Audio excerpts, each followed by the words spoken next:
Pourquoi Mulholland Drive s'appelle Mulholland Drive? Bonjour à toutes et à tous, et bienvenue sur la chaîne Projet Ventilo.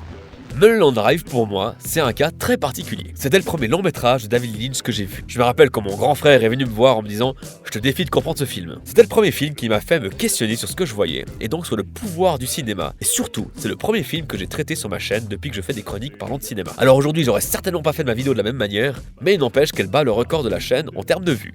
Bref, tout ça pour dire que le titre du film Mulholland Drive, il n'est pas vraiment sujet à débat ou à des théories ou à une explication particulièrement compliquée, mais il n'empêche qu'il est quand même intéressant à analyser.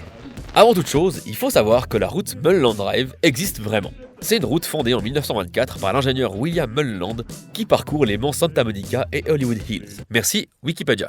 Et pour résumer très brièvement, Mulholland Drive nous raconte l'histoire de Betty, une jeune actrice pleine d'espoir qui débarque à Los Angeles. Elle fera la rencontre de Rita, une femme amnésique a priori poursuivie par des personnes qui lui voudraient du mal.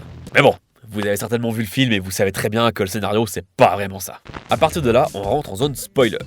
Ma théorie, c'était qu'une grande partie du film était un rêve que faisait Diane, donc Betty. Celle-ci serait désespérée et enclin à une profonde dépression, l'amenant au bord de la mort, après avoir mis un contrat sur la tête de la femme qu'elle aime, Camilla, donc Rita. Diane, donc Betty, serait jalouse du talent d'actrice de Camilla, donc Rita, mais aussi de ses relations amoureuses.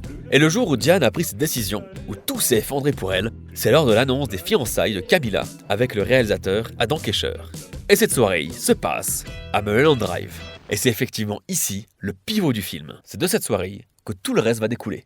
C'est à Mulholland Drive que Diane va prendre la décision de tuer Camilla. C'est à partir de Mulholland Drive que leurs vies vont s'effondrer et que le début du film est possible. Et c'est d'ailleurs à Mulholland Drive que le film s'ouvre, comme pour nous confirmer que tout a commencé ici, sur cette route. Car c'est suite à ce choix que Diane s'enfoncera dans un profond désespoir et qu'elle se mettra en tête de faire tuer Rita. Ce qu'elle fera en engageant Jacob, le tueur à gages. Le film ne dira pas clairement si c'est fait ou non. Ou alors je suis passé à côté d'une symbolique en particulier. Mais Diane finira par céder à la folie et c'est en souhaitant se reposer quelques instants qu'elle fera ce rêve. Ce rêve où elle est une actrice de talent, où elle doit prendre soin d'une Camilla complètement perdue. Mais ce rêve deviendra aussi ce cauchemar où on lui rappelle constamment le mal qu'elle a fait. Tout cela a lieu parce que la soirée à Mulholland Drive a eu lieu.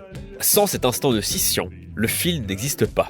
Sans le vagabondage sur cette route qu'est Mulholland Drive, où les rêves d'une femme se sont écrasés contre le mur de l'indifférence, cette œuvre n'aurait jamais existé.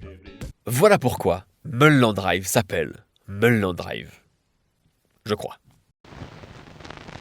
Dans tous les cas, j'espère que cette vidéo vous aura plu. Si c'est le cas, n'hésitez pas à vous abonner à la chaîne Projet Ventilo, ou à partager la vidéo, ou à la commenter, ou à la pouce bleuser. Si vous avez d'autres analyses sur ce film, n'hésitez pas à le faire en commentaire. Et on se retrouve donc demain pour décortiquer un nouveau titre. C'était Projet Ventilo.